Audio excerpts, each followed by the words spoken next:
नमस्कार प्यारे बच्चों। आज हम आपकी हिंदी की पाठ्य पुस्तक का आगामी पाठ यानी कि 17वां पाठ करने जा रहे हैं। और यह जो पाठ है वो बहुत ही अच्छा और उत्तम शिक्षा देने वाला पाठ है। और इस पाठ का नाम है चुनाव प्रक्रिया, कब, क्या व कैसे। चुनाव प्रक्रिया के बारे में, चुनाव के बारे में आपने सुना होगा कि समय समय पर आपके यहाँ भी चुनाव होते होंगे और वो चुनाव निर्वाचन जो होता है वो कैसे होता है, उसकी प्रक्रियाएं क्या क्या होती हैं, इसके बारे में ये पाठ लिखा गया है। तो चलिए जानते हैं। जब आप 18 वर्ष या उससे अधिक उम्र के होंगे, 18 वर्ष उम्र क्रॉस कर जाएंगे, तो उस समय जो है आपका भी वोट बन जाएगा और वोट बनने के बाद आप भी चुनाव में हिस्सा लेने के लायक हो जाओगे। लेकिन हमें यहाँ उत्सुकता पहले रहती है, जैसे आज आपको उत्सुकता रहती होगी कि ये चुनाव क्या होता है और कैसे होता है और क्यों होता है। तो चलिए हम इस पाठ के माध्यम से पढ़ते हैं कि चुनाव प्रक्रिया कब, क्या व कैसे। तो ये पाठ पढ़ करके आपको अच्छे से समझ में आ जाएगा कि चुनाव कैसे होता है। बालकनी में दादाजी मुड्डे पर बैठे हैं, अखबार पढ़ रहे हैं। दीपक बाहर खेल रहा है। कुछ लोग फाटक खोलकर बंगले में प्रवेश करते हैं। तभी दीपक दौड़ता हुआ आता है। देखो दादाजी, ये इतने सारे लोग आपसे मिलने क्यों आ रहे हैं। ये क्या है कि दीपक के दादाजी के बंगले का सीन है एक तरह से, और इसको एक तरह से नाटक के रूप में यहाँ प्रस्तुत किया है। तो दादाजी कहते हैं, दादाजी बेटा अगले माह विधानसभा के चुनाव होने वाले हैं ना, इसलिए चर्चा करने आ रहे हैं। दादाजी दीपक को बताते हैं कि बेटा अगले माह यानी कि अगले महीने विधानसभा के चुनाव होने वाले हैं ना, इसलिए चर्चा करने आ रहे हैं। दीपक, दादाजी ये चुनाव क्या होते हैं। तो ये प्रश्न आपके मन में भी होगा। तो चलिए देखते हैं क्या होता है। दादाजी बेटा चुनाव में जनता अपना मत यानी कि अपना वोट देकर अपने प्रतिनिधि को चुनती है। प्रतिनिधि यानी कि हमारे द्वारा चुना गया जो व्यक्ति होता है उसको क्या कहते हैं, प्रतिनिधि कहते हैं।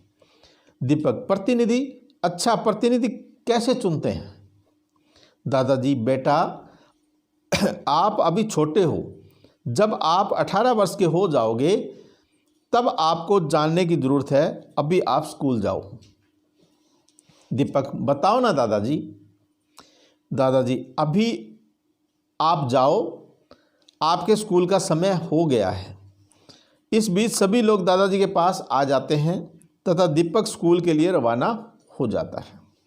दीपक विद्यालय में अपने गुरुजी से, दीपक जो है विद्यालय में अपने गुरुजी से पूछता है, गुरुजी मुझे बताइए ना कि चुनाव क्या है और यह कैसे होते हैं। तो दीपक के मन में आज एक नया सवाल था जिसका जवाब दादाजी नहीं दे पाए थे, और क्योंकि विद्यालय का समय हो गया था तो वही सवाल दीपक ने अपने गुरुजी से पूछ लिया। गुरुजी क्या कहते हैं, देखिए। हाँ, आज दीपक ने बहुत ही महत्वपूर्ण प्रश्न पूछा है। मैं आप सभी को चुनाव प्रक्रिया के बारे में बताता हूँ। लोकतंत्र में सरकार बनाने के लिए चुनाव की प्रक्रिया अपनाई जाती है। नेहा, अब नेहा बोलती है, गुरुजी लोकतंत्र क्या होता है ये भी बताइए। अब देखिए प्रश्न में से प्रश्न निकल रहा है। गुरुजी, हाँ आपको सब बताता हूँ। हमारे देश में एक निश्चित प्रक्रिया के तहत सरकार जनता द्वारा चुनी जाती है, उसे लोकतंत्र कहते हैं।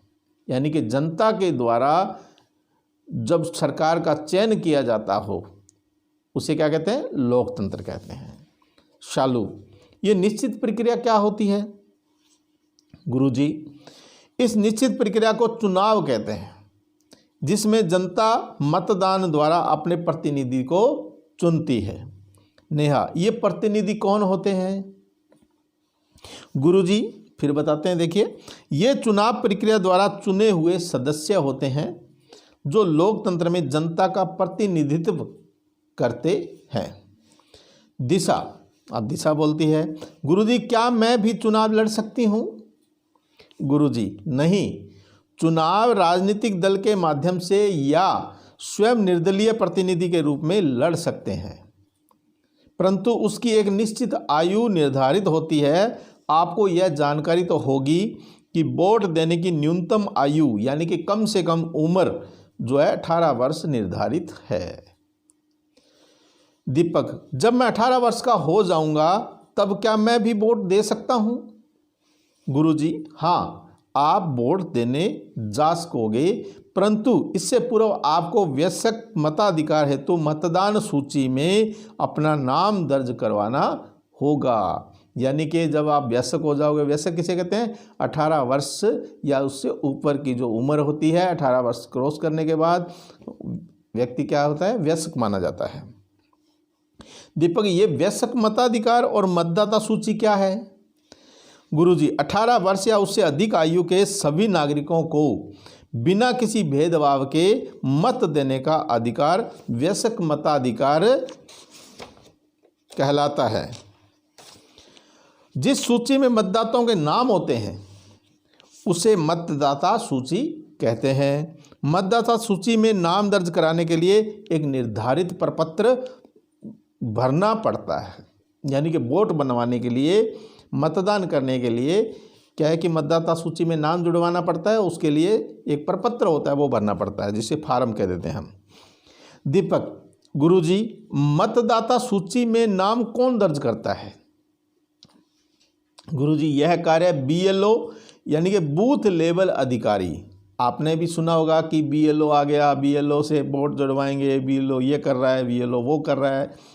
तो BLO क्या होता है? इसका पूरा नाम होता है बूथ लेवल अधिकारी।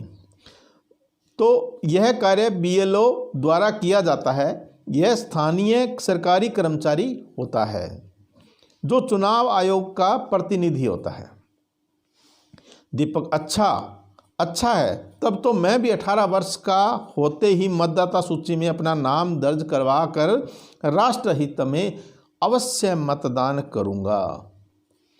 सभी बालक हा, हम भी मतदान अवश्य करेंगे। लोकतंत्र किसे कहते हैं? जनता का जनता के लिए जनता द्वारा चुनी गई सरकार को लोकतंत्र कहते हैं। ये परिभाषा है लोकतंत्र की। तो प्यारे बच्चों, ये परिभाषा बहुत महत्वपूर्ण है, इसको जरूर याद रखिएगा। क्या लोकतंत्र किसे कहते हैं? जनता का जनता के लिए जनता द्वारा चुनी गई सरकार को लोकतंत्र कहते हैं। आपको यह याद हो गया होगा। तो आपको आज मतदान के बारे में, चुनाव के प्रक्रिया के बारे में पढ़ के कैसा लगा? बहुत अच्छा लगा ना? तो यह बहुत ही पहले उत्सुकता थी कि ये जो है चुनाव क्या होते हैं और चुनाव की प्रक्रिया क्या होती है, और उसमें बहुत सारे प्रश्न इस पाठ में आए और उसके जवाब गुरुजी ने और दादाजी ने दिए। तो उनको पढ़ करके आपके भी कुछ प्रश्न शांत हुए होंगे, आपको उनके उत्तर मिले होंगे, आपको बहुत अच्छा लगा होगा। तो चलिए, यहाँ कुछ कठिन शब्द है उनको मैं बतला देता हूँ। व्यसक किसे कहते हैं? मैंने पहले ही बताया, 18 वर्ष या उससे अधिक आयु यानी कि उम्र का व्यसक कहलाता है। निर्वाचन मैंने चुनाव करना, निर्वाचन करना। निर्दलीय, दल विशेष से अलग स्वतंत्र जो व्यक्ति होता है। क्योंकि आपने सुना होगा कि कुछ दल होते हैं, पार्टियां होती हैं, उन पार्टियों से हटके अगर कोई व्यक्ति सीधे चुनाव लड़ना चाहता है, जिसका कोई दल ना हो, उसको क्या कहते हैं? निर्दलीय। स्थानीय मैंने स्थान विशेष के लिए। तो चलिए अब अपने इसका जो प्रश्नोत्तर कर लेते हैं कि आपके चुनाव प्रक्रिया कब, क्या और कैसे, इसके प्रश्न आपके पाठ्य पुस्तक में प्रश्नोत्तर दिए हुए हैं, वो उसको कर लेते हैं अपने। दीपक ने दौड़ते हुए आकर दादाजी से क्या पूछा? पाठ में पढ़ा है आपने, तो आपको भी याद हो गया होगा कि दादाजी ने इतने सारे लोग आपसे मिलने के लिए क्यों आ रहे हैं, दादाजी से ये पूछा। दीपक ने दादाजी से पूछा कि इतने सारे लोग आपसे मिलने के लिए क्यों आ रहे हैं, यह पूछा। दादाजी ने चुनाव के बारे में क्या बताया? दादाजी ने बताया कि चुनाव में जनता अपना मत देकर अपने प्रतिनिधि को चुनती है। प्रश्न संख्या 3 है, मतदान कौन कर सकते हैं? मतदान 18 वर्ष का प्रत्येक मनुष्य मतदान कर सकता है, यानी कि वयस्क व्यक्ति मतदान कर सकता है। अब देखिए, पुनः आपके सही उत्तर का क्रमाक्षर कोष्टक में लिखना है। तो आपके वस्तुनिष्ठ प्रश्न दिए गए हैं यहाँ। तो पहला प्रश्न है, वयस्क मताधिकार की न्यूनतम आयु क्या है? तो न्यूनतम आयु 18 वर्ष है। आपने इस पाठ्य पुस्तक में आपके इसी पाठ के माध्यम से पढ़ा है। तो इसका ख उत्तर आएगा। इसमें दिया गया है 21 वर्ष नहीं, 18 वर्ष यस, 23 वर्ष नहीं और 25 वर्ष नहीं। तो इसका मतलब उत्तर आएगा 18 वर्ष। लोकतांत्रिक सरकार किसे कहते हैं? राजा द्वारा चुनी गई हो, राष्ट्रपति द्वारा नियुक्त हो, या व्यक्ति द्वारा निर्मित हो, या जनता द्वारा चुनी गई हो। तो लोकतांत्रिक सरकार किसे कहते हैं? तो जनता द्वारा चुनी गई हो। अब प्रश्न संख्या 2, जनता अपना प्रतिनिधि कैसे चुनती है? जनता अपना प्रतिनिधि अपने मताधिकार का अधिकार के द्वारा चुनती है। मत का अधिकार जो मिला हुआ है, वोट देने का अधिकार, तो अपना वोट डाल के यानी कि मत डाल करके मताधिकार का पालन करते हुए अपने प्रतिनिधि को चुनती है। प्रश्न संख्या 3 है, वयस्क मताधिकार किसे कहा जाता है? 18 वर्ष या उससे अधिक आयु के सभी नागरिकों को बिना किसी भेदभाव के मत देने का अधिकार वयस्क मताधिकार कहलाता है।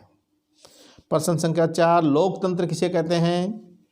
जनता का जनता के लिए, जैसा कि आपने पाठ्य पुस्तक में आपने बिल्कुल लास्ट में बिल्कुल अंत में पढ़ा, क्या? जनता का जनता के लिए जनता द्वारा चुनी हुई सरकार को लोकतंत्र कहते हैं। मतदाता सूची में अपना नाम कैसे दर्ज कराते हैं? मतदाता सूची में अपना नाम दर्ज कराने के लिए एक निश्चित प्रपत्र यानी कि फार्म भरकर अपने बीएलओ को देना होता है। तो उसी से हमारा मतदाता सूची में नाम जुड़ जाता है। तो प्यारे बच्चों, आपको बहुत समय से ये मन में कुछ बातें होगी कि ये वोट क्या होते हैं, ये जो प्रतिनिधि चुने जाते हैं वो कैसे चुनाव लड़ते हैं, और वोट किसके बन सकते हैं। तो ये सारी बातें आज जो आपके मन में प्रश्न थे वो शांत हो गए होंगे। आपको यह पाठ पढ़ के अच्छा लगा होगा। चलिए, जय हिंद।